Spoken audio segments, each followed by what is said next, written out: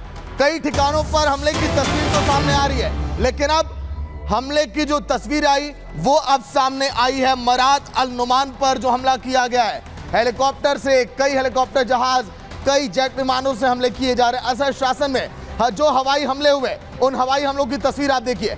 हवाई हमलों की ये तस्वीर जो आपके सामने आ रही है, और ये इसी तरह से बम बरसाए जा रहे हैं कई इलाकों में। जब असद के शासन में हवाई हमले किए गए, कई इलाके इसी तरह से जमींदोज हो गए। सुनिए आप भी इस धमाके की आवाज।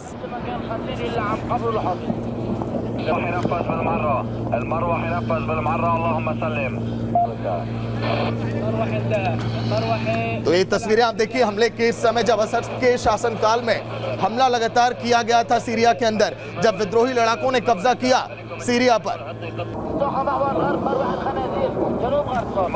लेकिन आईडीएफ का ऑपरेशन सर्वनाश आखिर है क्या? देखिए 15 फाइटर जेट को इस समय ध्वस्त कर दिया गया।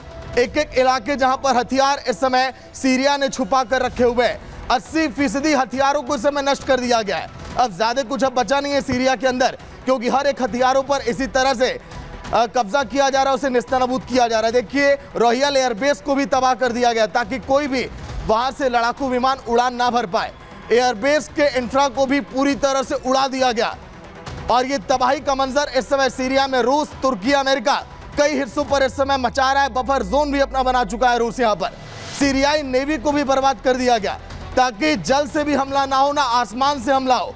सीरियाई लड़ाकों को कैसे उन्हीं के घर में उनको ढेर किया जाए, उन्हें मौत की नींद सुलाई जाए। ये देखिए मिडिल ईस्ट में कई सारे देश इसकी प्लानिंग अब कर चुके हैं। एडवांस वेपनरी सिस्टम को भी यहाँ पर खाक किया गया है। कई केमिकल वेपन को भी लगातार देखिए नष्ट किया जा रहा है। खुफिया विभाग का हेडक्वार्टर पूरी तरह से बर्बाद कर दिया गया ताकि कोई भी खुफिया जानकारी सीरिया के अंदर उन लड़ाकों तक ना पहुंच पाए। इसके साथ ही साथ कई बैलिस्टिक मिसाइल, कई साइंटिफिक रिसर्च सेंटर को भी वहां पर देखिए जमींदोज किया गया है। इन रिसर्च सेंटर के अंदर लगातार रिसर्च किया जाता था बड़े हथियारों को लेकर। वहीं क्या तस्वीरें वहां से सामने आई वो हम आपको दिखा रहे। देखिए असद के शासनकाल में हवाई हमले तो किए गए, लेकिन आईडीएफ के लड़ाके एक एक करके हर उन इलाकों में भी जा रहे हैं जहां पर सीरिया ने अभी भी हथियार छुपा कर रखे हैं। ये हथियार अगर विद्रोहियों के हाथ लग गए तो इसका गलत इस्तेमाल वो करेंगे अन्य देशों पर युद्ध में, क्योंकि आपने देखा था असद के जाने के बाद इस समय सीरिया की नजर है रूस पर।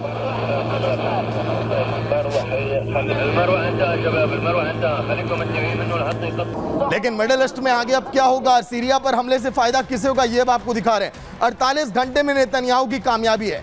इजराइल की फायरिंग रेंज में देखिए इस समय दमिश्क में पहुंच चुका है। वहीं हथियार डिपो इस समय तबाह कर दिए गए। हिजबुल्लाह को हथियार की सप्लाई पर भी पूरी तरह से रोक अब लगा दी गई है। वहीं सीरियाई नेवी को भी देखिए बर्बाद कर दिया गया। समंदर से एक आशंकित खतरे का जो खात्मा था उसे भी कर दिया गया कि समंदर से कोई हमला ना हो सके। सीरियाई नेवी को इसीलिए तबाह किया गया ताकि जमीन, आसमान, समंदर कहीं से भी हमला ये वहां पर ना हो सके। लेकिन अब आगे देखिए इस जंग में होने क्या वाला है, क्योंकि जंग की आग लगातार भड़कने लगी है। बड़ी खबर युद्ध से जुड़ी एक और बड़ी खबर खत्म की जा रही है। असद परिवार की निशानी, कल तस्वीरें सामने आई थी किस तरह से असद के भाई को निशाना बनाया गया, असद के परिवार की निशानी मिटाई जा रही है। एसटीएस ने हाफिज असद की कब्र में इस समय आग लगा दी है। कब्र जहां पर थी असद के परिवार के सदस्यों की, उसे भी देखिए एक एक करके आग लगाया जा रहा है। हाफिज की कब्र के पास इस समय देखिए आगजनी की गई है, एक एक कब्रों को ढूंढा जा रहा है जो असद के परिवार के लोगों के थे, और इसी तरह से उन्हें आग के हवाले किया जा रहा है ताकि असद परिवार का पूरी तरह से खात्मा हो। अल्लाहु अकबर, इक्तिहाम क़ब्र अल-मक़बूर अल-मुजरिम अत-ताग़ूत अद-डिक्ताटोर हाफ़िज़ असद लअनहु अल्लाह। अल्लाहु अकबर वलिल्लाहिल हम्द।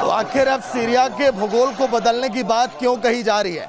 इतिहास, भूगोल, सब कुछ इस समय सीरिया का बदलने की प्लानिंग है। देखिए आखिर सीरिया जो बीच में आप देख रहे हैं जहां पर हरे कलर का निशान है, फिर उसके बाद तुर्की है, इजराइल, ये देश एक एक करके देखिए हमला कर रहे हैं। बफर जोन की तस्वीर भी आप देख रहे हैं, लेकिन 3 हिस्सों में सीरिया को बांटा जा सकता है।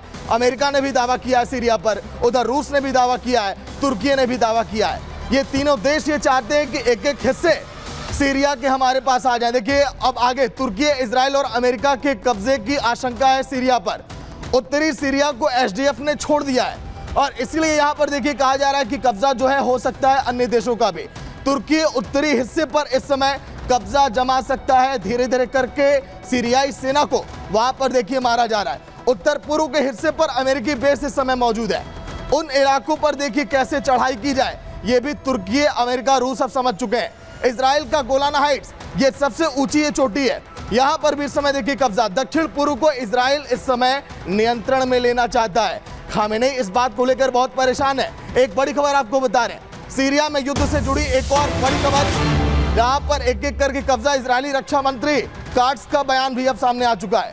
इजरायली रक्षा मंत्री का बयान सामने आया, उन्होंने जिक्र किया कि अब आगे हम क्या करने वाले हैं। इजरायली रक्षा मंत्री का बयान कि सीरिया में किस तरह से अभी और जंग की आग को फैलाया जाएगा।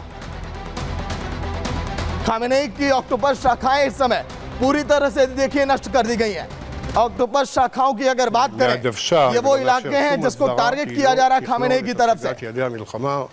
שזה פירוק החיזבאללה מנשקו, זה השגתו מעבר לליטני, ובעיקר לא נעשה שום הפסקות אש ולא נעצור ולא तो आखिर जल्द ही पूर्वी बाढ़ का देखिए निर्माण किया जाएगा। खामेनेई आखिर प्लानिंग क्या कर रहे हैं देखिए आप। ऑक्टोपस की बात हम क्यों कर रहे हैं, अक्टूबर में भी तस्वीरें सामने आई थी। गाजा, हमास, हिजबुल्लाह, लेबनान की बात करें, सीरिया, हयात तहरीर अल शाम और यमन हूती, ये वो इलाके हैं ऑक्टोपस जो अक्टूबर में भी कहा गया था खामेनेई की तरफ से, और इसी प्लानिंग के तहत लगातार देखिए हमले किए जा रहे हैं। लेकिन अब इस मिशन को रूस चाहता है कि कैसे तबाह किया जाए, इजराइल चाहता है कि कैसे ऑक्टोपस प्लान को देखिए जड़ से हटा दिया जाए।